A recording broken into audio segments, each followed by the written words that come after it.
The article that appeared online was the final piece of the puzzle, the one that made everything click into place. When it reached the top of the trending list, I knew it was time. I called her and asked for a divorce. It was a straightforward conversation. My monthly support from her was $3,000. When we talked about how we would divide our assets, Clara was remarkably calm, her face an unreadable expression. "If you find it difficult to manage on your own," she said, "you can always come back here. This house will always be a place for you." I managed a small, humorless laugh. "I don't think that would be a good idea. Your new boyfriend wouldn't appreciate that." With that, I stood up from the table and walked out of the room, my steps feeling deliberate and even. I took one look back and saw Clara Reed, a woman famous for her unwavering composure, still sitting exactly where I had left her. Her eyes were distant, looking at nothing in particular. The news that Clara Reed, the CEO of Reed Industries, had purchased a $300 million lakeside villa for her new romantic interest was the main topic of conversation in the business community. Her new partner was apparently a designer she had recently hired, a young man who looked like he had just graduated from college. He dressed in a chic, minimalist style and carried himself with an artistic flair. The question on everyone's mind in our social circle was how the CEO's taste in men seemed to decline with each passing year. Someone commented online, "You don't understand. At the end of the day, all women are drawn to a young, handsome face." Another person added, "You know, that young man looks a lot like her ex-husband did when he was younger." A wave of agreement followed that comment. See, women are all the same. They act like they're exploring their options, but they never truly get over their first love. I looked at the comments on my screen and couldn't stop myself from scoffing. Clara and I had no means of contacting one another. Since we had gone our separate ways, the only interaction between us was a monthly bank transfer for $3,000. The transaction description always read the same: living expenses.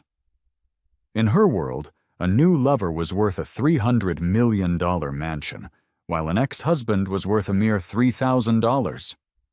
To suggest this was a sign of some lingering deep affection was ridiculous. Even though my marriage to Clara had been purely for show for the last 4 years, the image of that man moving into a lavish estate still bothered me. It wasn't just about the money, it was about the memories the situation brought to the surface. I can't recall exactly how many years ago it was, back when Clara's first business venture had failed, and her monthly income was only $3,000. We were living in a small, crowded apartment, but she had gone behind my back and secretly rented a slightly larger place. She told me with a smile, "Ethan, when we have money, I'm going to buy you the biggest, most beautiful house."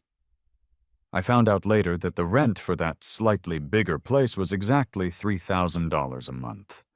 That foolish woman had chosen to live on instant noodles for a month, just so she could use her entire salary to surprise me. Perhaps it was the sting of seeing that $300 million figure, but I did something impulsive.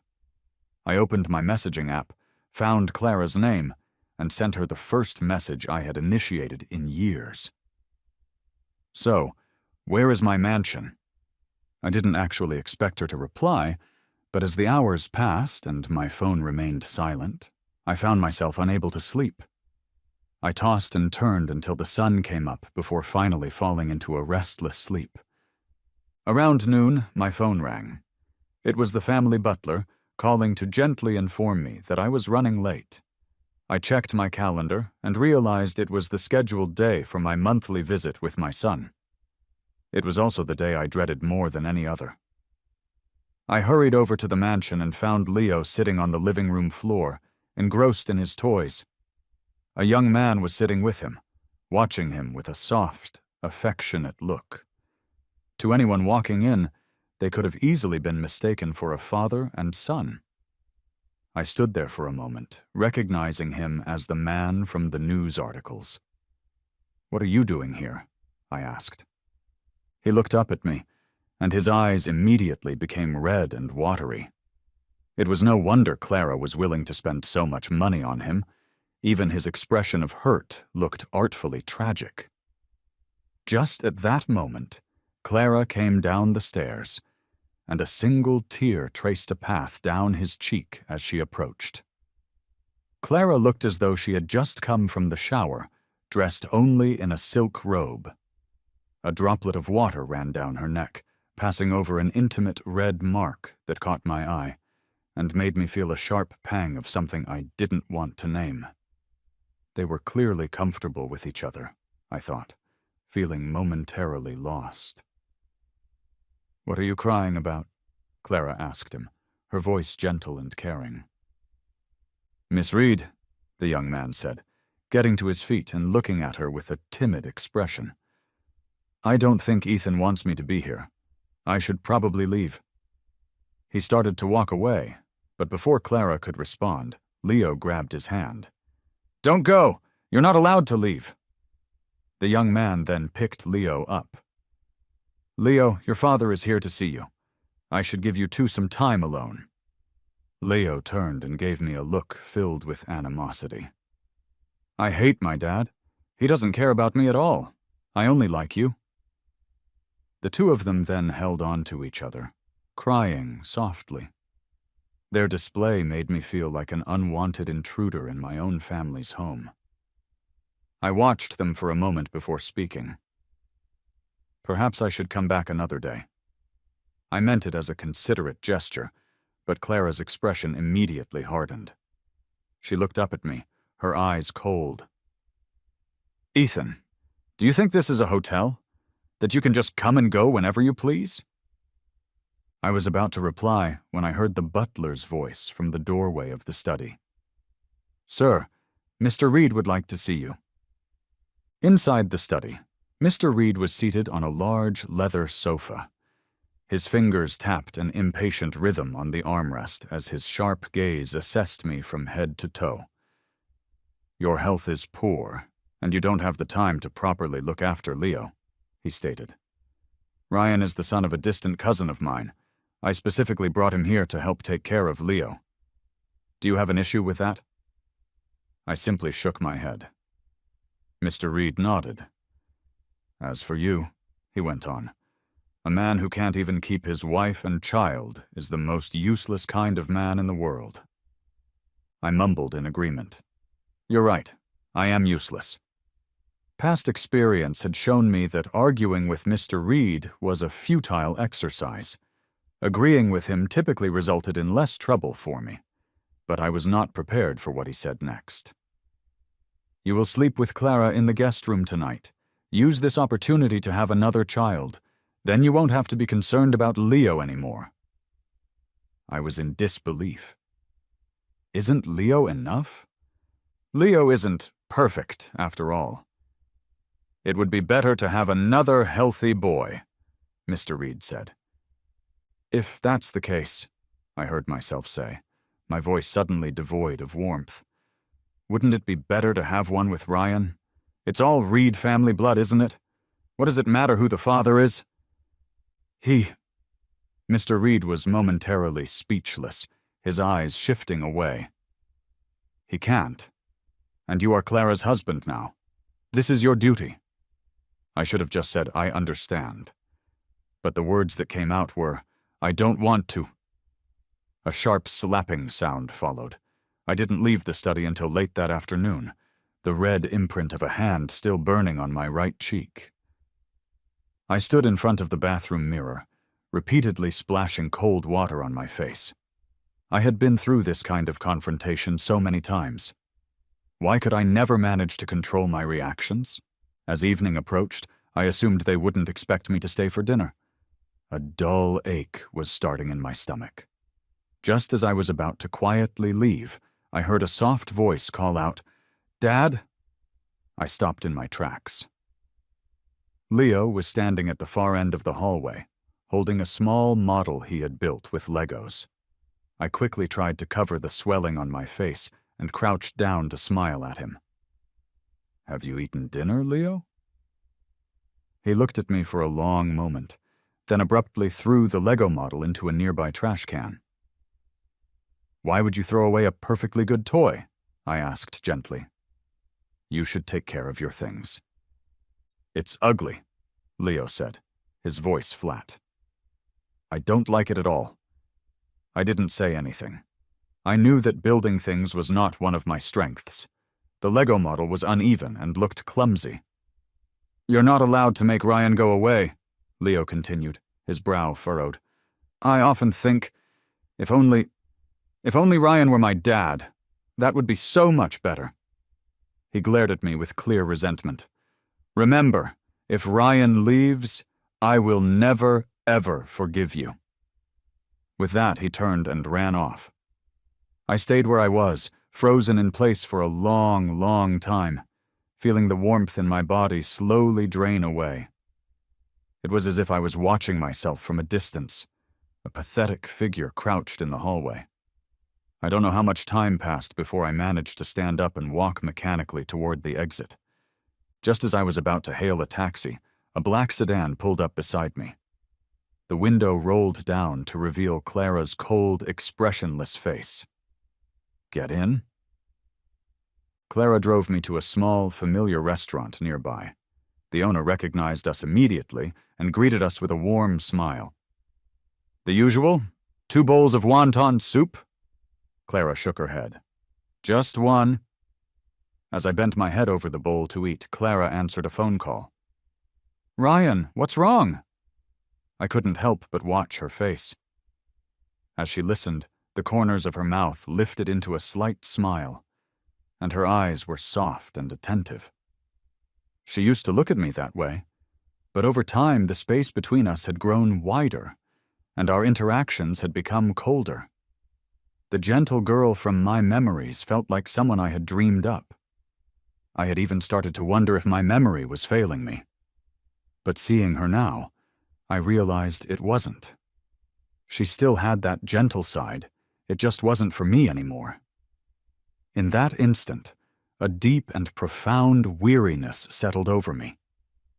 What was the point of this marriage, I wondered? What was the point of holding on for all this time? The thought made me feel weak, and the chopsticks almost fell from my grasp. I wanted to cry, but not in front of the woman Clara had become. I wanted to laugh, but in that moment, tears began to stream down my face without my control. Tears and snot dripped into my soup, making even the wontons taste salty and bitter. And in that moment, a strange thought crossed my mind. Why did even Ryan look so elegant when he cried? A pack of tissues was placed in front of me. Clara had ended her call and was looking at me with a concerned expression. "Did my father give you a hard time again?" She paused for a moment. "You don't have to push yourself so hard. You can always tell him no." Through my tears, I interrupted her, my voice surprisingly steady. "Clara, you were right. It would have been better for everyone if we had never met." Clara looked confused. "What are you talking about now?" I took a tissue from the pack, wiped my face, and finally spoke the words that had been sitting heavily on my heart for so long. "Clara, I want a divorce." If someone had told me 6 years ago that Clara and I would end up like this, as estranged and bitter individuals, I would have never believed it.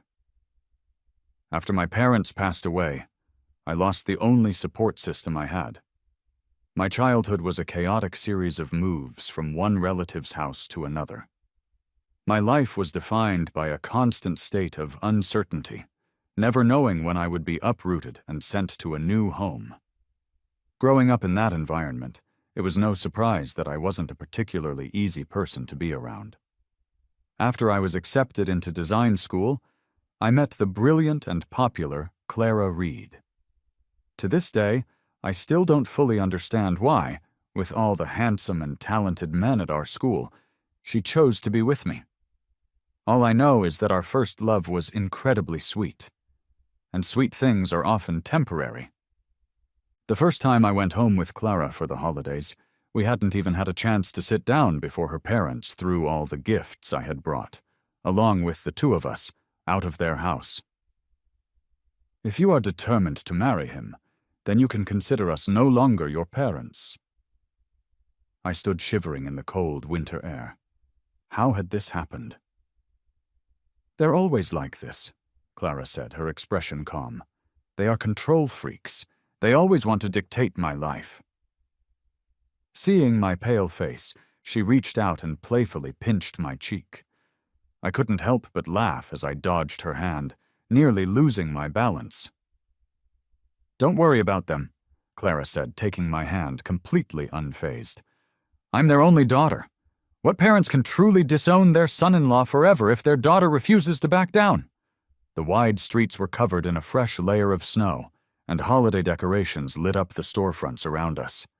We walked through the snowy streets, flakes of snow falling on us until we looked like a pair of snowmen. We had nowhere to go, but when our eyes met, we both started laughing.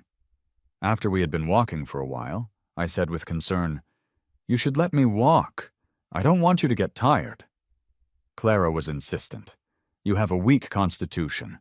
If your shoes get soaked, you'll definitely get sick. And who will take care of you then? Me." She then whispered, "Besides, it's only natural for a wife to take care of her husband." Her words made me blush, but she just turned her head and gave me a mischievous smile. "Let's work hard, and in a few years we'll have a child. Let's see if they dare to kick us out then." My face was bright red. I gave her a gentle push, but I lost my balance, and we both fell into a snowdrift. In the end, it was Clara who caught a severe cold. We spent the entire holiday break in a hotel room. On New Year's Eve, Clara had taken cold medicine, but was still feverish and not fully coherent. I placed a cool, wet towel on her hot forehead, hoping her temperature would come down, but it stayed stubbornly high. I was close to tears. Although I never believed in gods or spirits, I found myself praying in silence. "Please, God, anyone, just make Clara better. I will gladly take on all her suffering myself." Late that night, Clara's fever finally broke. I was so exhausted that I fell asleep slumped over the side of the bed, missing the countdown to the new year. Much later, Clara told me something. She said that when she woke up in the middle of the night and saw me sleeping there, heard the sound of my quiet breathing, she decided in that moment that she would never love anyone else for the rest of her life. "What if you change your mind?" I asked her. Clara looked at me and said with complete seriousness, "Heaven and earth is my witness. If the Clara who betrays you ever exists, may she die a horrible death." Without the support of her family, Clara and I started our marriage with nothing. Clara was supposed to take over her mother's company, but she had a major falling out with her family because of me. Her father made it known in the business community that no company should hire her. Unable to secure a proper job, Clara delivered food during the day and worked late into the night on freelance design projects to earn money. As a design graduate myself, no company was willing to hire me either. I ended up working the night shift as a cashier at a bakery. At the end of my shift, I would bring home the leftover bread for Clara and me to eat. We were struggling financially, but since I had grown up learning to be frugal, I didn't find the adjustment too difficult. It was Clara, who had been accustomed to a life of comfort, who never once complained.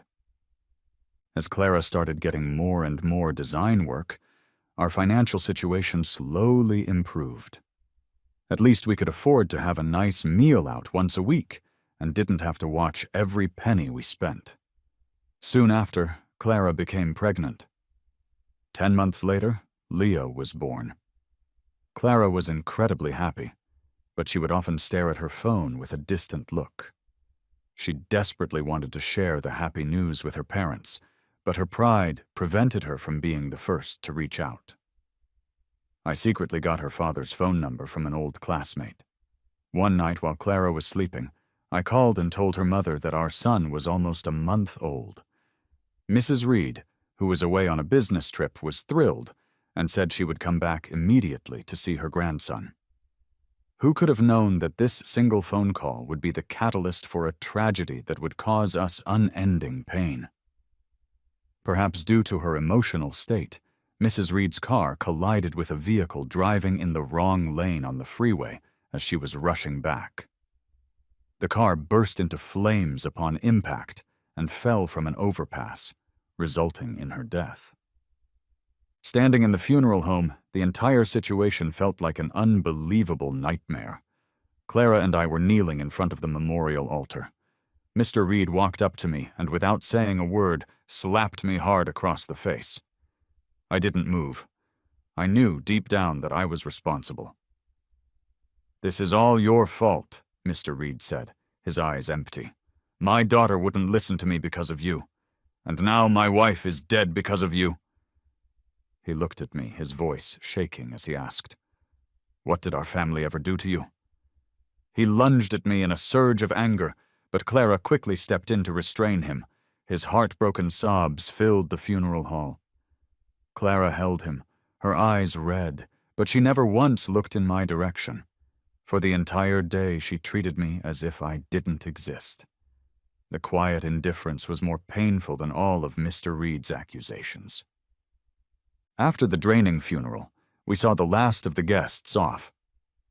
It also happened to be Clara's birthday, so I had specially made a bowl of noodles, a traditional symbol of longevity. Clara's eyes rested on the bowl, allowing it to grow cold before she finally spoke, her voice so calm it was unnerving. "Ethan, it would have been better if I had never met you." The noodles in the bowl were no longer steaming. I quietly set down my chopsticks. Clara watched me, her expression a mix of anticipation and surprise. "Are you sure?" she asked. "I have paid my dues for all these years." Saying those words, which had been buried in my heart for so long, felt like a massive weight had been lifted off my shoulders. Besides, I'm sure there are plenty of people who would be happy to be the design director's husband. "Fine," was all Clara said. She stood up suddenly, as if she were trying to escape from something, and quickly left the dining room.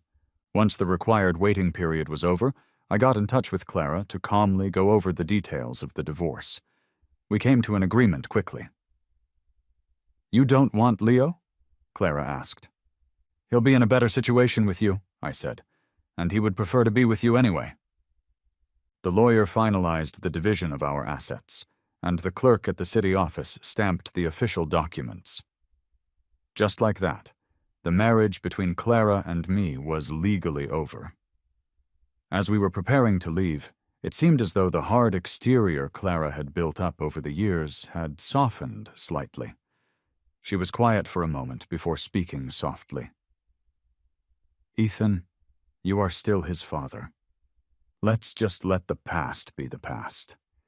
If things don't work out for you on your own, there will always be a room for you at the old house." I was taken aback. After all this time, I was finally hearing her say that she forgave me. But the person I had become no longer needed that forgiveness. I smiled. "Let's not. That wouldn't be fair to your new boyfriend. Besides, I'm confident I can build a good life for myself."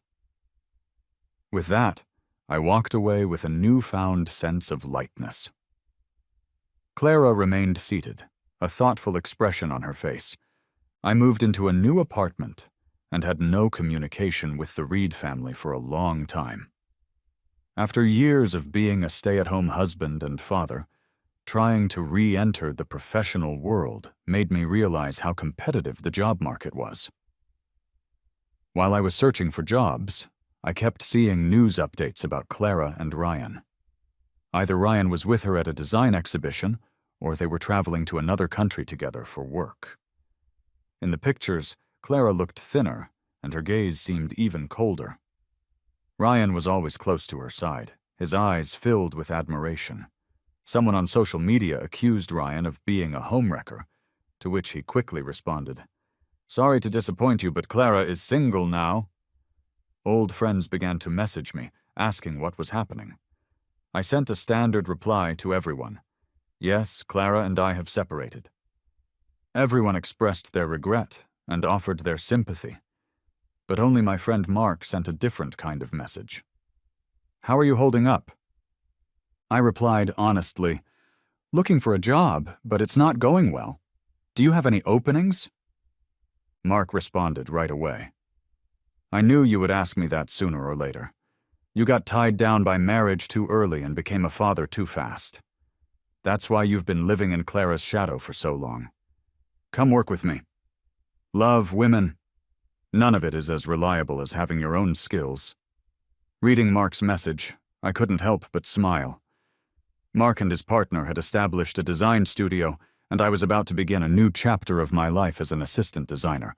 I worked overtime nearly every day. Even though Mark and I were friends, I didn't want to take this hard-earned opportunity for granted. A festive mood filled the office as my co-workers received gifts from their partners. I figured all that celebration had nothing to do with me. But then my phone rang. Assuming it was a food delivery, I told the person on the line to just leave it at the front desk. But the caller insisted that I had to sign for it in person, explaining that it was a valuable item. I opened the document folder. Inside was a property deed for a standalone villa worth $500 million, located in the most exclusive luxury residential area in the city center. I opened the deed, and my name was clearly written on it. There was no note inside the folder, but I knew who had sent this gift. I put the documents back in the folder and asked the courier to return them. Time passed without any major events. My messenger app, which had been silent for a long time, suddenly lit up with a new message. I thought you wanted it. I stared at the screen for a few moments before typing my reply. I don't need it anymore. A response came back almost immediately. Ha! I blocked Clara on all my accounts. After 3 months as Mark's assistant, I was finally promoted to a full-time position. Mark asked me, Ethan, we were friends before all of this, but you don't seem to resent me for just ordering you around all day now. I was in the middle of revising a design plan. I thought for a moment and said, Speaking of ordering around, aren't you the one who always gets my coffee from the front desk? Besides, didn't you have me start from the bottom so I could get familiar with the company quickly and avoid any office gossip? Mark laughed. Now that you say it like that, I'd feel bad if I didn't promote you. I was curious. What kind of promotion? It's not a position. It's a design project for a major client. I have the authority to recommend someone for the interview. My heart suddenly began to beat faster. Are you saying, you could recommend me? Mark let out a low chuckle. It's not out of the question. But back in school, you were the best in our class. I wouldn't have had any doubts then, but the you of today. He gave me a playful look. Do you still remember how to design? I promise I won't embarrass you at the interview. The interview was scheduled for a week later. I never imagined I would see Ryan there. He was just as surprised to see me. Then, his eyes shifted around the room, and he whispered something to the hiring manager. When I received the news that I didn't get the job, I was disappointed, but Mark didn't seem concerned. It was just a small project. There will be plenty of other opportunities. One evening, while I was having dinner with Mark, I happened to run into the project lead from that interview. When he went to the restroom, I followed him into the hallway. I quickly explained my design philosophy and expressed my hope for a chance to work with him. The man gave a few non-committal uh-huhs, tucked my business card into his suit pocket, and walked back to the dining area. A cold laugh came from behind me. I turned and saw Clara standing by the sinks. In the mirror's reflection, her body was still, but her icy gaze was focused on me. You'd have more success begging me than begging him. I didn't reply and turned to leave, but Clara suddenly reached out and grabbed the hood of my jacket. She looked at me, and the sunlight streaming in from the windows on either side seemed to soften the coldness that usually surrounded her. In that moment, she didn't look like the Clara I had been married to. She looked a bit like the Clara I had first met in college. "Ethan," Clara said softly, "add me back on your messenger. I'll give you a design director position. How does that sound?" I was completely bewildered. I pulled my hood back from her grasp and said 2 words to her. "You're insane. I sent my resume to many other companies, but I never heard back." 3 months later, the same project lead who had rejected me called. "I have a project. Are you interested?" And that's how I finally secured my first design project. It was only when I arrived at the site that I learned the lead designer was Ryan. As for me, I was just a regular designer working under him. At the very first meeting, Ryan tore my design proposal apart in front of everyone. Yes, just from that description, it sounds like a classic example of workplace bullying. I even had a suspicion that Ryan had specifically gotten me on this project to get revenge, adding this humiliation to his list of grievances. But the contract had been signed. If I walked away now, I could forget about ever finding work in this industry again.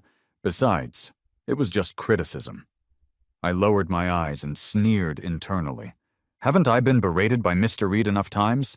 As I had anticipated, Ryan rejected a dozen of my proposals during that meeting. By the time the discussion was over, my professional pride had been completely shattered. He covered his mouth, his eyes wide and pitiful as he looked at me. "Bro, this is all for the good of the project. You're not mad at me, are you?" I didn't miss the brief flash of triumph in his eyes. I sighed and looked at him. "Actually, you're a bit of a disappointment." He looked completely confused, biting his lip. I didn't tell him that if you are truly set on ruining someone, you don't leave any evidence. This clumsy, flawed approach was just too amateurish. I couldn't believe this was someone Mr. Reed had personally trained. When I got back to the office, Mark saw the look on my face. "What happened?" After I explained everything, his expression became serious. "That bastard Ryan, he's really pushing it. You just let him humiliate you like that?" "I recorded it," I said. Mark gave me a look of approval. "Good. At least you didn't just take it. Pretty smart." Soon, a video was posted on all the major design forums with the headline, "Famous designer RT maliciously bullies subordinate in meeting." My face was blurred, but Ryan's expressions were perfectly visible. As a result, Ryan's already questionable reputation plummeted. My real identity was quickly discovered. The entire complicated history between me, Ryan, and Clara was unearthed and dissected by people online. As the ex-husband, I naturally occupied the moral high ground. Everyone was convinced that Ryan had seduced Clara, leading to me being abandoned by my cheating ex-wife. The public's disdain for Ryan and Clara was as strong as their sympathy for me. Brands and projects that had been collaborating with Ryan quickly cut their ties. Clara, as the CEO of a major corporation, hadn't been making any public appearances recently, so the damage to her was minimal. You could say that by leveraging the notoriety of Clara and Ryan, I experienced a brief period of fame. Design firms and well-known brands from all over started contacting me. But the most significant offer came from a project Mark brought to me. "You're the lead designer. If you accept, you can start tomorrow. But I need to be upfront. The client is your ex-wife's company. So, Ethan, think carefully about whether you want to take this project." I took the project file home and spent the entire night studying it. The next day I told Mark, "The design direction is exactly what I'm interested in. I'll take it. But I have to ask, was it Clara who wanted me as the lead designer?" "You wouldn't do it if it was her." I was quiet for a long time before finally answering. If I had more options, I would refuse, but at this moment I have no other choice but to accept. "Good. You know how to play the game?" Mark said, lightly tapping my forehead. "Ethan, you've really grown up." I gave him a bitter smile. Mark continued, "Actually, I was the one who chose you. I invested $50 million in the project. With me supporting you, no one can replace you." I stood there, stunned. I had encountered so little kindness over the years that for a moment I didn't know how to react. 1,000 words of gratitude swirled in my mind, but all I could manage was to give him a tight hug. Mark blinked.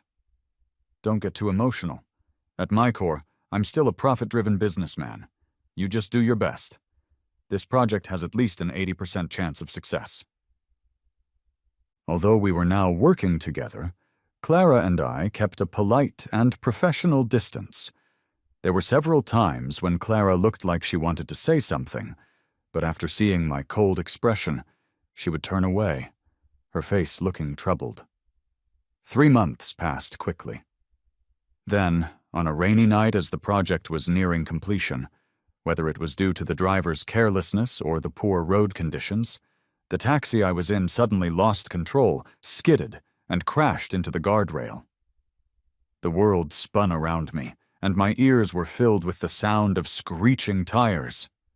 I thought I felt someone pull open the car door and hold me, but a sharp, violent blow to my head sent me into darkness. I fell into a dream. First, I dreamed of Clara. She was sitting in her office, looking at our divorce papers with a cold smile on her face.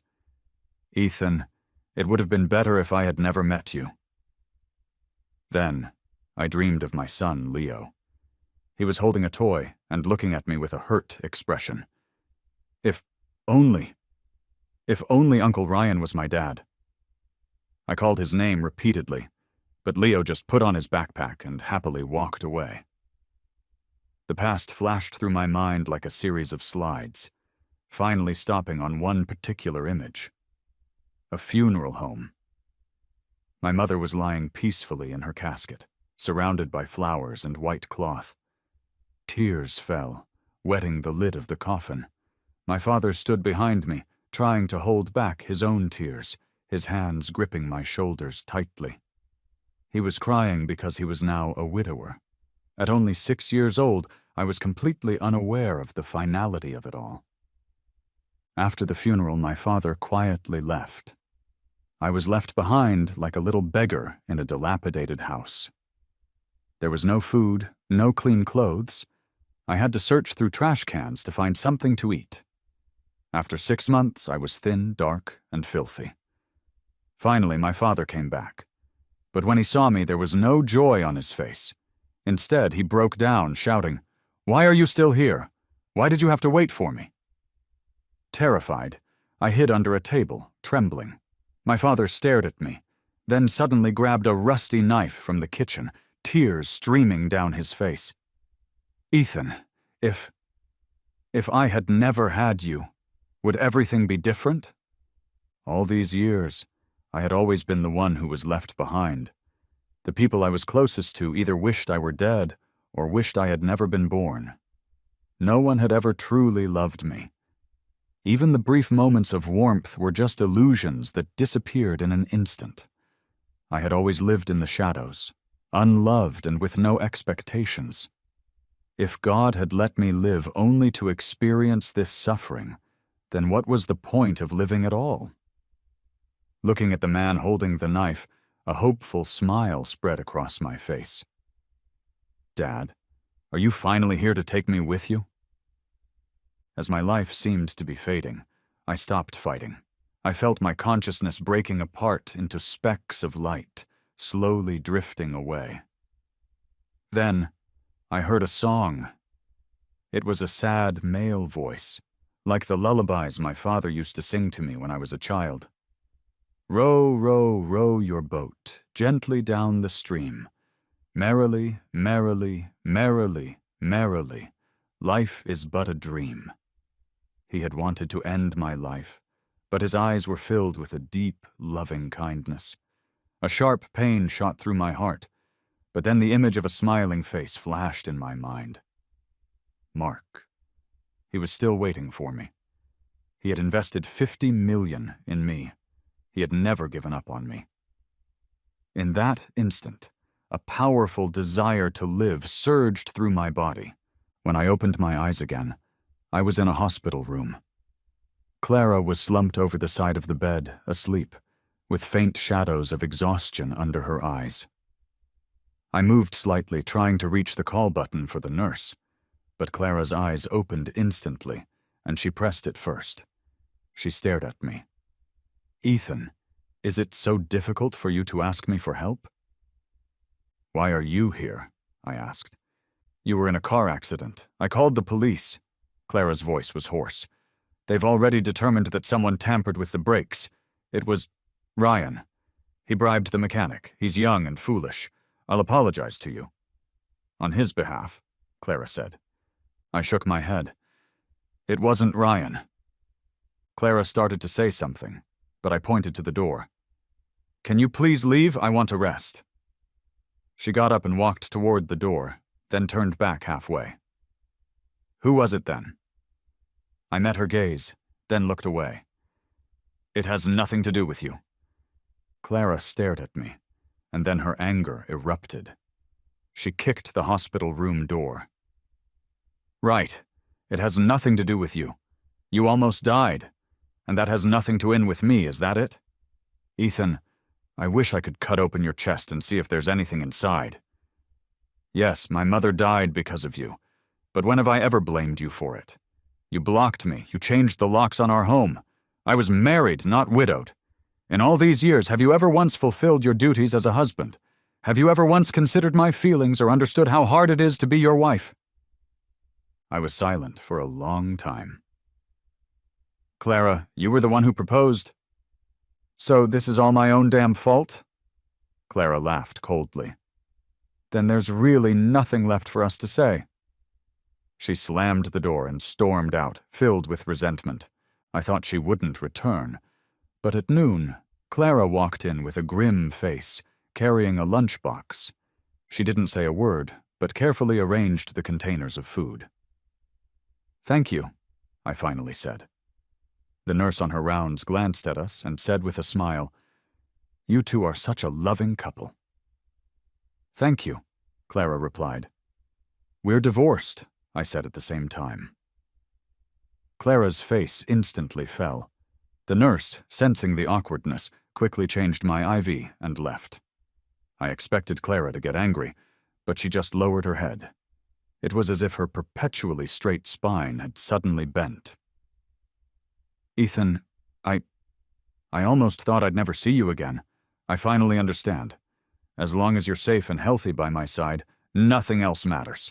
She looked at me for a moment, then said seriously, "Look at you. You're so much thinner than you were in college. Ethan."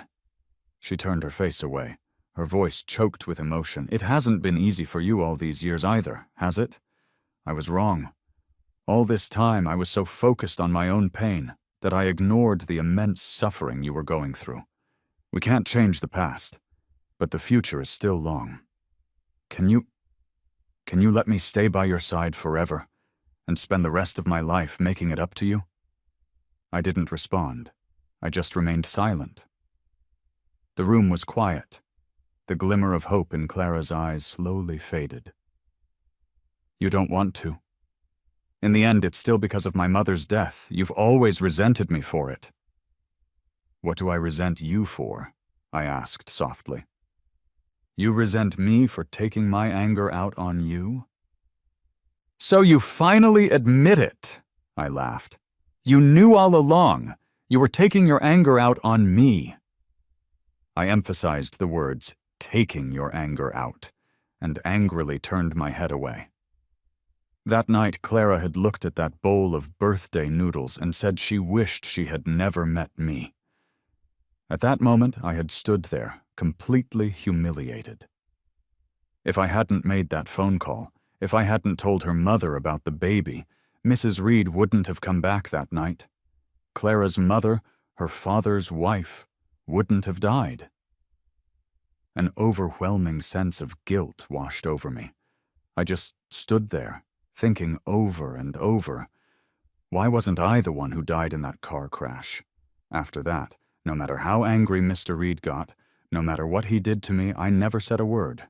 No matter what, I owed them a life for Mrs. Reed. But I never expected Mr. Reed to take Leo away. I held my son, refusing to let go. But Mr. Reed brought several relatives and forcibly took Leo from me. I called Clara, tears streaming down my face. He said I could give him back anything else, but he can't take Leo. How can such a small child be separated from me?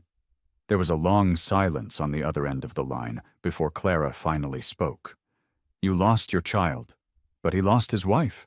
Besides, you can see Leo any time, but his wife is never coming back. Letting Leo stay with him is just giving him a little hope to live on. Can't you even grant that small request? You can come back to the mansion whenever you want to see Leo. But Ethan, my mother is already gone because of you. Do you have to drive my father away too? With every word I repeated from Clara's past, her face grew paler.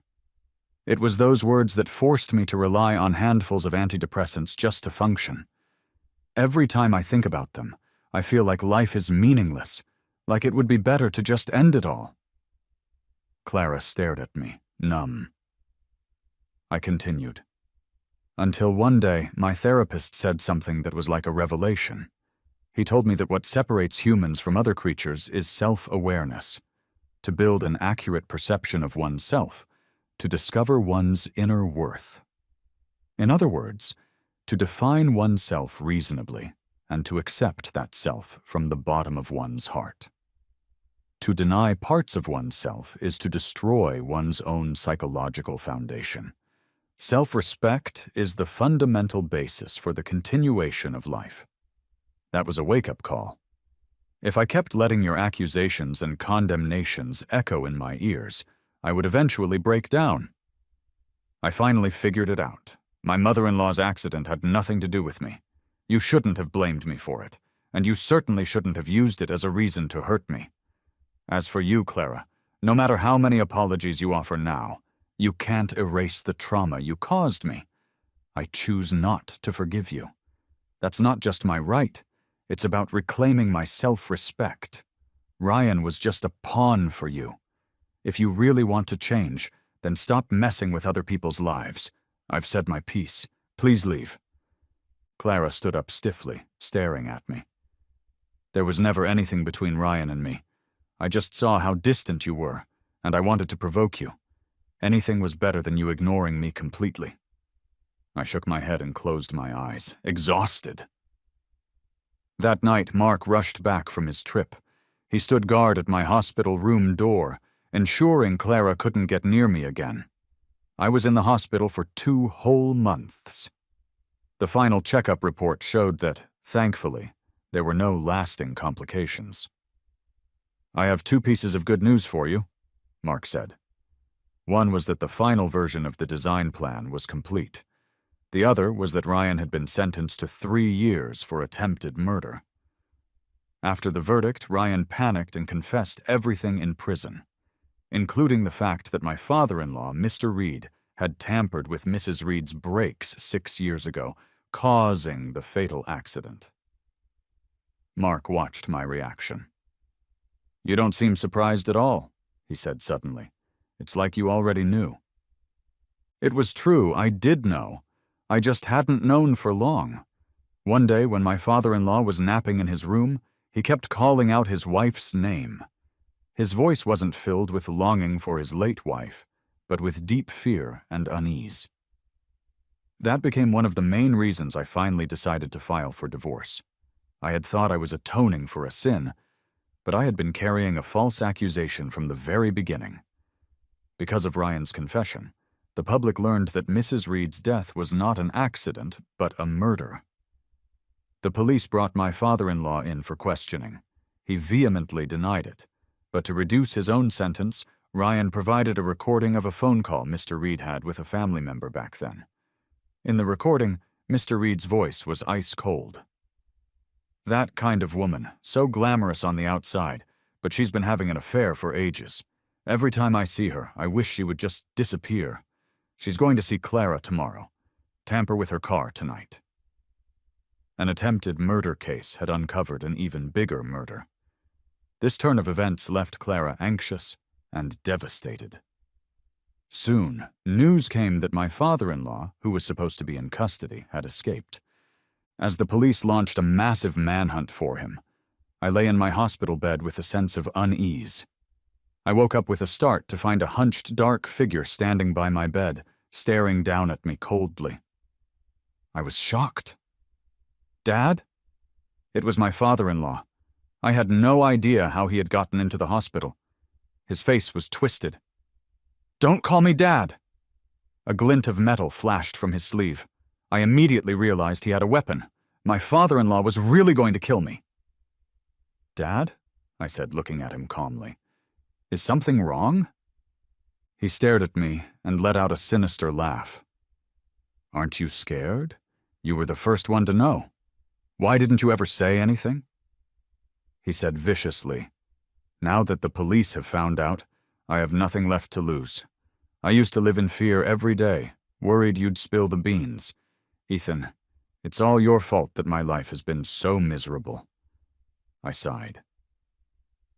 "Dad, I never had any proof. Even if I had said something, no one would have believed me. What were you afraid of?" He raised the knife and sneered. "I'm already done for. If I'm going down, I'm taking someone with me." I remained seated on the hospital bed, watching him, not flinching or screaming. But my father-in-law's face, holding the knife aloft, began to show hesitation. "Why aren't you scared?" I looked at him, my mind racing, trying to keep my voice steady. "Dad, you hated your wife's betrayal, yet during my marriage to Clara, you constantly tried to set her up with Ryan. You hated that your daughter listened to me more, yet you used every trick in the book to take Leo away from me and even tried to turn him against me. All these years, has your way of fighting the people and things you hate been to become an even more hateful person yourself?" His expression clearly froze for a moment. "Peter Reed, do you remember your own name?" I said softly. "Before you married my mother-in-law, you were a brilliant designer, an independent individual, not defined as someone's appendage. Hate has blinded you. You've not only hurt others, you've destroyed yourself. Are you going to continue down this path, making yourself even more contemptible?" "So what?" He was silent for a long time. Then tears streamed down his wrinkled face, and he let out a crazed laugh. "I have no way out." He raised the knife to strike me. Just then, a figure burst through the door, tackled him to the ground, and the two of them rolled on the floor. My father-in-law frantically raised the knife and stabbed at the person on top of him. When he recognized who had tackled him, he let out a piercing scream. "Clara!" Law enforcement officers rushed in immediately, handcuffed him, and led him away. Clara was left lying on the floor, a bloody wound spreading across her chest. An officer beside her shouted, "Get a doctor! We need a medic now!" Her eyes were still open, her expression dazed and vacant. We were only a few feet apart, our eyes locked. In her final moments, Clara used all her strength to say two things. "I'm sorry for all the pain I put you through all these years. And honey, my heart hurts so much. It all happened so suddenly. I never thought Clara would show up at the hospital only to die at the hands of her own crazed father." Despite all the resentment between us, what came to mind at that moment was a completely ordinary memory. That year, after being kicked out by her family, Clara and I had fallen in the rain. Lying on the wet ground, neither of us could be bothered to get up. We just lay there, watching the raindrops fall from the sky, our fingers intertwined, unwilling to let go. She looked up at the rain and whispered in my ear, "Ethan, look. Do you think this counts as us making it to the end together?" The next day, Clara passed away from the stab wound to her abdomen after surgery was unsuccessful. All the love, hate, and grudges vanished with the wind. My first major project as a designer was the last real estate project Clara had personally overseen. Marketed as the final work of the Reed Industries CEO, the project was a massive success upon completion. Mark would grin from ear to ear, just counting the profits he was raking in. After Clara and my father-in-law passed away, most of their estate was left to Leo. I had a lawyer set up a trust fund to ensure his future was secure. I continued my work as a designer, and as my reputation grew, Mark and I co-founded our own design studio. Not long after, I brought Leo back from the old mansion. The butler and nannies had been taking care of him. Perhaps because he had lost so many family members, he cried and threw himself into my arms when he saw me. "First, apologize to Dad," I said, taking a step back. "Because last time you said things that hurt my feelings." The little guy said through his tears, "I'm sorry, Daddy." I later found out that the butler had shown him the news reports. Even though he was young, he understood that people who go to prison are not good people. I didn't want to be too hard on Leo. He was only 4, and he had grown up with his grandfather, spending very little time with me. When he got older, he would naturally be able to tell right from wrong. Besides, I thought of that dream I had in the hospital. When I was 6, my father did want to give up on me, but not out of hate. Our family was too poor. Living without anyone to care for you was pointless. But he watched me curled up under the chair for a long time, and in the end, he gave up on giving up, his face wet with tears. He picked me up, washed me, and even bought me a lollipop. Then he knocked on one relative's door after another until he found a family willing to take me in. He had intended to abandon me, but in the end, he gave me a warm embrace before disappearing alone into the vast world. People in this world seem to be like that. A mix of kindness and darkness, a glimmer of light hidden within evil. Even now, I can't quite say what I'm living for.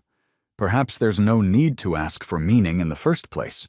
After all, life's endings are rarely what we hope for.